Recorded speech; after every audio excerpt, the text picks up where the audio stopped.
What's up, fight fans? Welcome to the first ever Talking Shit brought to you by Countermove Fantasy MMA at countermove.com. I'm the 720p big screen TV of mixed martial arts, Tommy Toehold. Today's topic, how to become a star in MMA. Let's do this shit!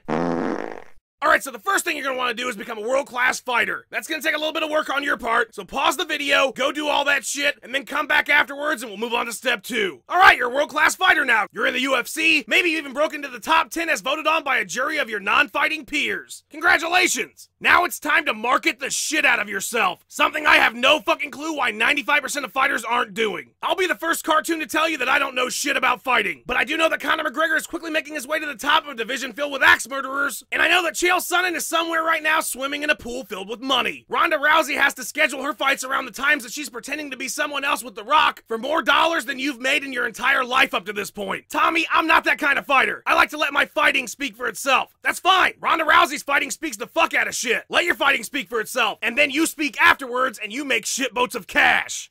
Is shitboats a thing yet?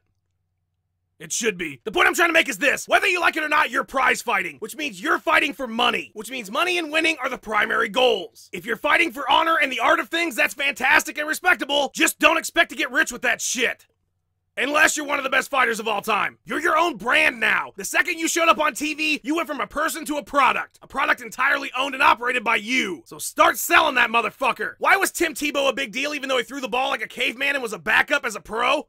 Branding. Why had you never heard of Richard Sherman, one of the best defensive backs in the NFL until the NFC Championship game against the 49ers? Because he hadn't given the best post-game interview in the history of hilarity yet. Now he's on the cover of Madden and has Stephen A. Smith in his stomach catching his beef jerky. Talent is one thing and you need a lot of it, but you also need to be a brand, and a brand that people give a shit about. When Joe Rogan puts a microphone in your face and asks you who you want next, don't fucking say whoever the UFC wants to give you. They don't want to give you shit because nobody can even remember your name. Say you want the champ because he's got funny ears, or start a feud with the #1 contender over which version of the Flash is the best. It doesn't fucking matter. Just say somebody, and preferably somebody awesome. Tommy calling out is for punks. It's also for people with bigger paychecks than you. But you know what? You don't have to be something you're not. In fact, that's the worst fucking thing you can do. If you come out tomorrow and rip a Conor McGregor promo after your fight and sprint around the cage with the Irish flag even though you're French Canadian, people aren't gonna get behind that. People love the fucking shit out of Forrest Griffin, and it's in large part because of his hilarious and quirky Forrest Griffin-ness. He's not saying he's the best of all time and asking people's wives to make him steak. In fact, I'm sure he would tell you that he thought he wasn't anything special, but he was gonna try hard, and god damn it, we love him for that. I think a lot of fighters mistake being good for being memorable. I got news for you. There's a shitboat of guys on the prelims I already forgot who blasted some guy into the 3rd row. Then there's someone like Clay Collard who fought once, lost, and almost had a whole episode of my show done about him. You don't want to talk shit, that's fine. But you need to be memorable. You need to be so memorable that a 5-year-old can draw you with a crayon and people would recognize it. Oh, hey, what you drawing, Timmy? Oh shit, my kid just drew Chuck Liddell. That's branding. You need a look. You need a signature look. Hair, clothes, songs, whatever the fuck you gotta do. If I can make an action figure out of you, then you're on the right track. The bottom line is you need to be the most super comic book version of yourself that exists in everything you do publicly. You do that and you'll end up making more money, moving up the cards because people want to see you, and probably being made fun of by me, which is a good thing. That's Joe Fight fans. Tune in daily for new content, weekly on SB Nation. Check out Robin Black and Steph Daniels breaking down fights on brawls and beers. And be sure to head to TripleTHS.com so you can buy shit with my face on it. Right by Triple THS, I'm Tommy Toehold.